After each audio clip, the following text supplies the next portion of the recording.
સમાચાર ધાંગધ્રાથી સામે આવ્યા છે। છેલ્લા કેટલાક વર્ષોથી ખેડૂતો અને અગરિયાઓની નર્મદા વિભાગ સામેની ફરિયાદ ફરી એકવાર સામે આવી છે। આ અંતર્ગત વાત કરીએ તો કચ્છના નાના રણમાં ધ્રાંગધ્રા તાલુકાના કુડા, એંજાર, નરાળી, કોપરણી જેવા રણકાંઠાના ગામમાં અગરિયાઓના પાટા પર માળિયા બ્રાન્ચ કેનાલ નર્મદા નહેરનું વધારાનું પાણી આફત સમાન બન્યું છે।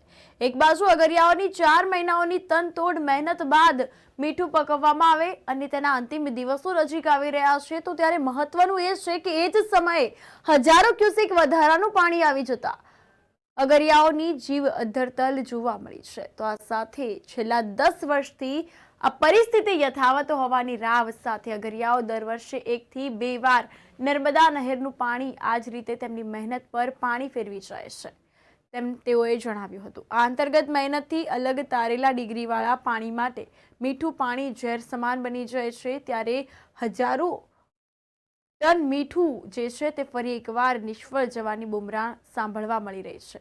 આ સાથે અગરિયા પરિવારોની પરંપરાગત કુવીઓમાં જો મીઠું પાણી પહોંચી જશે તો પોતાના જીવ ગુમાવવા સિવાય કોઈ રસ્તો નહીં બચે તેવી ફરિયાદ સાથે અગરિયાઓએ તંત્ર સમક્ષ સર્વેની માંગ કરીને વળતર ચૂકવવા માટે અપીલ કરી છે।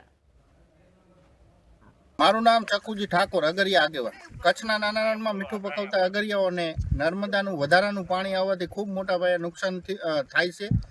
અમે સરકારને અનેક રજૂઆત કરી। છેલ્લા 10 વર્ષમાં 18મી વખત પાણી આવ્યું। આ પાણી આવવાથી અગરિયાઓના 500 થી 600 અગરિયાઓના પાટા પાણીમાં ધોઈ ગયા। અગરિયાને ખૂબ મોટા પાયે નુકસાન ગયું। અગરિયાઓને એક અગરિયાને એક ઝૂંપડા દીઠ લાખ થી 1.5 લાખ રૂપિયાની નુકસાની ગઈ। અમારી સરકારને રજૂઆત છે કે તાત્કાલિક ધોરણે સર્વે કરાવી અને અગરિયાને વળતર આપે અને નર્મદાનું વધારાનું જે પાણી આવતું હોય એને કાયમી ધોરણે બંધ કરાવે એવી અમારી માંગ છે। ચકુજી, આ તમે એમ કહો છો કે વર્ષે 1-2 વાર આ પાણી આવે છે છેલ્લા 10 વર્ષથી, તો આજ સુધી બંધ કરવા માટે કોઈ કાર્યવાહી થઈ છે અને વળતર એકેવાર ચૂકવવામાં આવ્યું છે? અમે અનેક ઉચ્ચ કક્ષાએ અનેક વખત અગરિયા આગેવાનોના અને અગરિયા સાથે ગાંધીનગર સુધી ખૂબ રજૂઆત કરી। પરિણામ અમને શૂન્ય લાગે છે, કારણ કે જો પરિણામ આવતું હોય તો દર વર્ષે આ પાણી ન આવવું જોઈએ। આ પાણી વધારાનું જે પાણી આવે અગરિયાને અમુક વિસ્તાર એવા છે જ્યાં પીવાનું પાણી નથી મળતું, ખેડૂતને પાણી નથી મળતા અને એ જ પાણી અહીં રણમાં વેડફે અને એ જ વેડફેરું પાણી અગરિયાઓને ખૂબ મોટા પાયે નુકસાન કરે છે। એટલે અમારી વહીવટીતંત્ર અને સરકારને અપીલ છે કે તાત્કાલિક ધોરણે આ પાણી બંધ કરાવો, નકર અગરિયાને કારા પાણીએ રોવાનો વારો આવશે। આ વધારાનું પાણી જે આવે છે કયા કારણથી આવે છે? એમાં એવું છે કે એક બાજુ જે નર્મદા વિભાગ રહ્યા એ ખેડૂતને પાણી નર્મદાના કેનાલમાંથી પાણી જો ચોરીમાં પકડાય તો ખેડૂતો માટે પણ કેસ કરે, એટલે ખેડૂત પણ બીકના માર્યા પાણી નથી લેતા અને એ જ પાણી વધારાનું ઓકળા દીઠ મોટા ભાઈ જે રણમાં વેડફાય છે। એના કારણે અત્યારે દર વર્ષે જે પાણી આવે છે એના કરતાં ઇખોલ આ વખતે ખારોગોઢાથી ધાંગધ્રાના એજાર સુધી રણમાં પાણી ફરી વળ્યું। તમારી છેલ્લી રજૂઆત શું છે આ પાણી બંધ કરવામાં? અમારી સરકારને સ્પષ્ટ રજૂઆત છે તાત્કાલિક ધોરણે આ સિઝન હવે તૈયારી છે।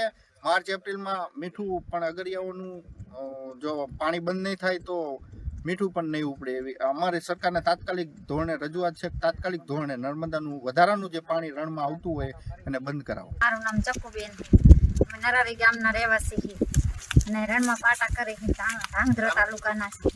તો અમે આઈકણ બધા ઘર વખરી રેવી તો આટલું પાણીનું નુકસાન આવે છે તો અમને તકલીફ પડે ઘણી, પણ શું કરી તો આ સરકાર પાણી બંધ કરતા નહીં।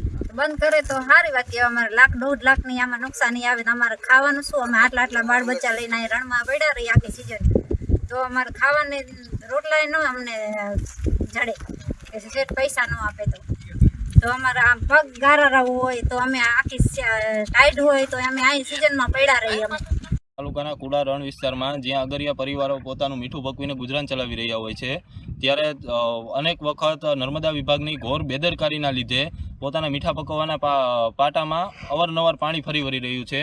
ત્યારે હવે એ તંત્ર દ્વારા નર્મદા વિભાગ દ્વારા અવારનવાર પાણી ફરી વળી રહ્યું છે, ત્યારે તંત્ર દ્વારા કોઈ કડક પગલાં લેવામાં નથી આવી રહ્યા। અથવા તંત્ર દ્વારા એક પાટા દીઠ લાખ રૂપિયાનું વળતર ચૂકવવામાં આવવું જોઈએ, જે વળતર ચૂકવવામાં પણ નથી આવી રહ્યું. અને બીજી તરફ નર્મદા વિભાગ દ્વારા અવારનવાર પાણી આવે છે, એ પાણી બંધ પણ નથી કરવામાં આવી રહ્યું. તો આ જોવાનું એ રહ્યું કે તંત્ર દ્વારા શું પગલાં લેવામાં આવી રહ્યા છે. ન્યૂઝ ફોર ઇન્ડિયા સાથે રવિરાજસિંહ પરમાર, ધાંગધ્રા.